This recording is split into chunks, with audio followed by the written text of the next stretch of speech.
Let's get right into it. NXT, August 12th, 2025 Tuesday, man. We back with another one. You already know, man. NXT, they kicked it off with a big match. Two big women, 6 feet tall. Last Legend versus Nia Jax. Both of them 6 feet tall. Nia Jax weighed 276. Last Legend 174. These are two big women, two big powerhouses. And they had a really good match. They was going back and forth the whole match. Both of them are really good, great wrestlers, especially in the women's division, just doing their thing. And yeah, they had a lot of key points. Last Legend, she can barely pick up Nia Jax. We see Last Legend toss people around and all that. And for both of them, though, the announcers was talking about how both of them usually fight somebody that they 100% stronger than, but this was the case that Nia Jax usually don't fight nobody as big or as strong as her, and same thing with Lash, but they both kind of met their match. They was pretty much like dead even when it came to the strength and the power, but Nia Jax just got an extra 100 pounds on her. It came to this one point where Lash, she was trying to lift Nia Jax up and throw her through the announce table. But as she was like trying to put her like over her head, like she just collapsed, man. And she ended up putting herself through the announce table. And it was even another point in the match. But Last Legend, she caught Nia Jax with the backpack face buster. She could have ended it, but she was so tired from lifting Nia up and just banging and going back and forth with Nia through that match that she couldn't even get the pin. But later in that match, though, she tried to. Nia got in the corner and was finna do her special on her, and she kind of like reversed it, slid under, and was finna put Nia in a power bomb. And Nia was just so heavy. Lash was so tired. Nia ended up falling on her like she did Lyra Valkyria last year at the Queen of the Ring, and she fell on Lash, dropped that Samoan ass right on Lash's chest. And then jumped back up. Lash was squirming on the ground. She dropped the ass again for the second time, right on Lash's stomach. Got the easy pin for the win, man. What did you think of this match, man? It was kind of disappointing that Nia won. I expected Lash to get some payback from the ambushing stuff. Yeah, me too, man. If y'all don't know, Nia been attacking Lash. They kind of been going at it. Nia been pretty much jealous of Lash since Lash got her out and been talking big stuff. But Nia got her revenge. She beat Lash. She looking like the strongest powerhouse in the game right now. And yeah, but after that though, Dark State, they had a promo backstage talking big stuff. You already know. The white guy in their crew, he said some more crazy off the wall stuff. Everybody was just looking. His promos is getting wild and wild. The white dude, he's saying some wild stuff up in Dark State. But after that, they got Chelsea Green arriving and getting off the elevator with the Secret Service, and they like in the locker room area where all the like Evolve women is at, like the young Evolve women that come on Evolve on Tubi. They had the Evolve champion, Callie Armstrong. They had Chantel Monroe, Kendall Gray, Carmen Petrovich. And Chelsea Green was pretty much just going down the line, just like talking shit to all of them. She saluted Carmen Petrovich, though, because she from Canada or whatever. But she kind of got into it with Kendall Gray and whatever. You know, they had a match set up for later that night. But after that, they had Charles Dempsey with Sinclair, of course, you know, versus Joe Hendry. And the quick, easy match for Joe Hendry, man. He beat down Charles Dempsey. Charles Dempsey, he's on a downward spiral of just losing his team, losing matches. The only thing good about Charles Dempsey right now is he got Rand Sinclair with him. Rand Sinclair, she been looking better and better these days. She hasn't been winning a lot, but she has been looking real good these days. But Charles Dempsey ain't no match for Joe Hendry. Joe Hendry got the easy win, gave him a big ass choke slam, draft him straight down to the mat, got the pin for the 1, 2, 3, man. What did you think about Charles Dempsey versus the Joe Hendry match? Pretty good match overall. It's definitely one of maybe just an average NXT match, but I still liked it. Yeah, Joe Hendry got him on out the way easily.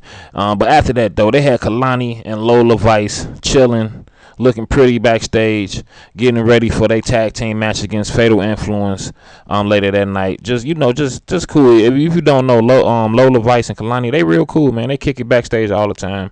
They was back there just talking, and Jada Parker came in, interrupted, let them know she's still like the top dog in the division, and she'll be going after the JC Jane and titles, and don't get in her way and all that. They ain't really had too much to say about that. I think Jada Parker beat Kalani and Lola Vice. She hit Lola Vice with a damn brick upside her head, so they ain't really saying nothing. Jada Parker, she said she going after that title. But after that, Josh Briggs, he had an in-ring promo, talking about Yoshiki. They've been having a lot of stuff going on recently, and Yoshiki came out there. They got into it. They got to brawling. Security came out there. Yoshiki ended up jumping on everybody. Just a full-out brawl. If you don't know, I think they're gonna be fighting next week in Philly. NXT gonna be in Philly, back in Philly. They're gonna fight in a Philly street fight next week, so look out for that. Josh Briggs versus Yoshiki. But after that, they had Jordan Grace. She had like a backstage interview. If you didn't know Jordan Grace, the neck brace is off. She back like never before. She ready to fight Blake Monroe. She ready, man. They was asking her about all the disrespect that Blake Monroe been talking about her. Blake Monroe been talking about her looks and her weight and all that. Jordan Grace don't care nothing about that. She just want to get in that ring and prove and show why she one of the best in the division. But after that, though, they had Blake Monroe talking to Ava, and you can see Ava, she does not like Blake Monroe. She on Jordan Grace's side. She don't like how Blake Monroe coming in here thinking that she just beautiful than everybody and just better than everybody. So Ava, she want Blake Monroe to lose her next match too. She probably want her to get beat down real bad. But after that, they had Fatal Influence in the back talking about the up and coming stuff they got. Fatal Influence, they all in the mix. JC Jane got 2 titles. She got 2 divisions gunning for her. She gonna have matches, probably 2-3 matches a week now these days. But you see, as they talking on the back TV, Ash by Elegance arriving, Marsha Slamovich arriving. They in the house for tonight, and it was just loud tonight, man. You already know. And they even go they got they was in a locker room after that. Oba, Moose, Javon Evans, Trick Williams getting ready for their big match against Dark State 4-on-4.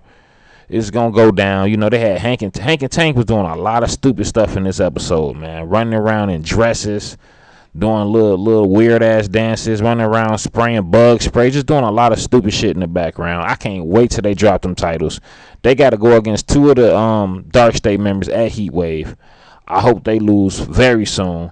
But yeah, Oba, Moose, Trick, and all them was pretty much getting ready. Javon and all that. You can see Trick. He act like he don't want nothing to do with them, but it is what it is. But after that, they finally had it.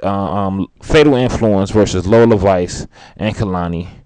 If you don't know, Lola Vice and Kalani, they team very well together. Lola Vice, she actually was a mixed martial arts fighter, so she got all kind of moves and kicks and punches and elbows she be throwing. She's not an easy opponent to beat, and neither is Kalani. Kalani is super athletic. She got turnbuckle skills, high flying skills. She can get technical, all of that. Both of them are just too much for JC Jane and Fallon Henley. Fallon Henley is the best one in Fatal Influence. If you don't know, JC Jane, she ain't really strong. She not really fast. She don't got really no spectacular moves. It's all luck with her. And she got a team that helps her all the time when things is looking bad for her. She really don't even deserve neither one of them titles, but it is what it is. When it's over, I doubt that JC Jane ever even gets a title shot or comes close to any type of title ever again after this run is over. But pretty much Lola and Kalani, they beat them easily. JC Jane and Fallon Henley, they tried, they gave it the best shot they could, but they won. But after that, though, you had Jasper Troy talking big stuff against who was he talking against again? Ricky Saints. Ricky Saints. They got a match coming up. I think they're gonna fight at Heatwave or in Philly next week. It's been brewing up with them since the Great American Bash. Ever since Jasper Troy, Ricky Saints bumped into him. It's been up. They've been beefing ever since. But after that, though, you had Kendall Gray versus Alba Fire, and Dewdrop was with her. Chelsea Green and Ethan Page was watching in the back. It even came one point Ethan Page came out there to watch the match in close view, you know. But Kendall Gray, if y'all didn't know, she's like a super successful amateur wrestler. She like won like 60-0 back in the day. But none of that mattered because this NXT, Alba Fire, the veteran, she done fought Jade, Bianca, some of the best. She done had the women's championship. She done been on big pay-per-views. She done did her thing. She got the best of Kendall Gray, beat her. Dewdrop was out there and all that. And then Tavion came out because if y'all don't know, Tavion, he beefing with Ethan Page, Chelsea Green, and all of them. He said he had a girl for them.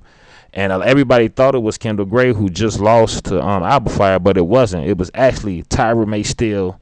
Tavion revealed she came out there beating down Dewdrop, beating down Alba Fire, and she was just going crazy. She even slammed Ethan Page, man. I'm telling y'all, man. Tyra May, she won the LFG thing, and she like the only woman in the history of wrestling that's like a gold medalist, like on some Kurt Angle stuff. And she throwing dudes around. She remind me of the Black Jordan Grace, man. I can't wait to Tyra May still work her way up the card. And her and Jordan Grace, they so similar, man. They like the black and white version of each other. Short, strong as hell. You know, that's going to be a good match. Big elbows, all of that. But after that, though, they had Fatal Influence in the back with Ava and stuff. You know, they stay in the mix because she got to defend her titles in 2 divisions now. So they always got to be worried about who coming at them next. Ava let JC Jane know that it's going to be a triple threat at Heat Wave. You got JC Jane going to have to defend her title against Ash by Elegance and Marsha Slamovich. Triple threat style for that TNA Women's Knockout title, man. Who you got winning that match and why? I got JC winning. I do not want TNA getting their gold back at all. I want NXT to take all of it. Damn, man, that you ain't gonna get in it, TNA no love. I don't know, man. I got Ash by Elegance to win this. I don't know, but after that though, they had Chelsea Green and Ethan Page plotting up something backstage. They got something big planned for next week in Philly. Make sure y'all keep an eye on that. It's Canadian stuff. They might bring Drake out. You never know. The Canadians got something planned. But after that, the main event of the night, man. Javon Evans, Moose, Oba, Trick Williams versus who? Dark State. Dark State. A 4-on-4 matchup. So many different styles in this match. You got these 4 established superstars. Javon Evans is young, but he is established. Versus Dark State, they kind of young on the up and up, you know, doing their thing, man. And Moose and Obafemi, the 2 powerhouses, you know, they was kind of throwing them around a little bit. Javon on the like more of the high flyer. Trick around like more well-rounded around. He got some high fly in him and some like not powerhouse, but like he got some technical wrestling aspect to him. And man, that's like a crazy OP team. Them 4 being on the same team like that. But Dark State, y'all already know, man, they work real good together. They like one of the best 4-man teams out there. So it was not an easy match. Oh, even though Oba, Moose, and Trick and Javon all on the same team, Dark State was not an easy match for them. They was all going back and forth, hitting their moves, helping each other out. Trick Williams, it was at one point in time what happened with Trick Williams? Obafemi and Moose threw Trick outside the ring. He landed on Dark State. Trick Williams went back in the ring. He gave all 3 of them the look and then hugged all of them. Yeah, and then from that point, you felt like Trick Williams was like rocking with everybody. You know, everybody was on the same page. But no, it turned out, later on, everybody was getting thrown out, all the chaos. Oba doing this thing, Moose thrown out. Everybody was going at it. Javon ended up in the ring. He looked up. He was surrounded by all 4 members of Dark State. And there was only one person there that can help him at the moment, Trick Williams. And what happened, man?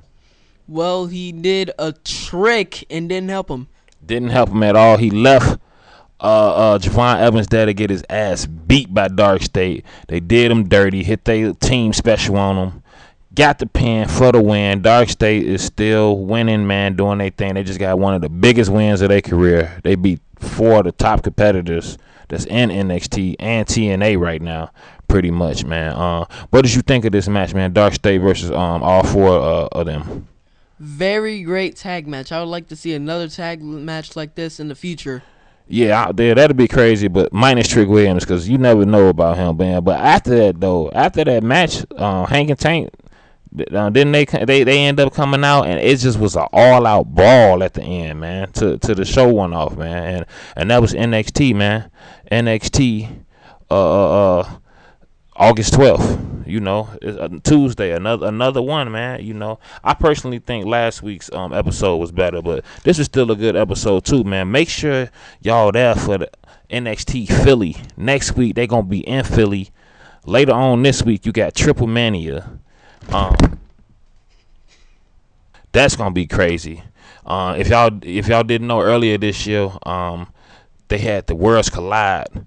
And if y'all didn't know, WWE, they bought AAA, so we're gonna be seeing a lot more collaborations and advertisements for their main events and stuff too. But yeah, Triple Mania this week is gonna be crazy. Dominique Mysterio and El Grande gonna be there. Americano. We got Heat Wave August 24th. That's coming up, and at the end of the month, we got Clash in Paris, man. It's gonna be crazy, man. A lot of good matches, a lot of great matchups gonna be coming, man. What did you think of this NXT episode? Very good episode. I saw Lash, saw Lonnie, saw Jada. It was very good. Yeah, it was a good episode. Maybe Jada Parker, she'll have a match next week. We don't know, man, but real good episode. Next week though, it's one of them ones y'all already know. A couple of weeks ago, they was in Houston, Texas, Booker T hometown. This next week, they finna be in Philly. So you never know who finna come out, what surprises they got, what finna go down. I think it's finna be one of them ones. It's crazy. 2 weeks to Heat Wave. Man, what's the message of the day? Some guy tried to hand JC Mateo a bag of potato chips, and he said, "Bruh, I'm not a cannibal.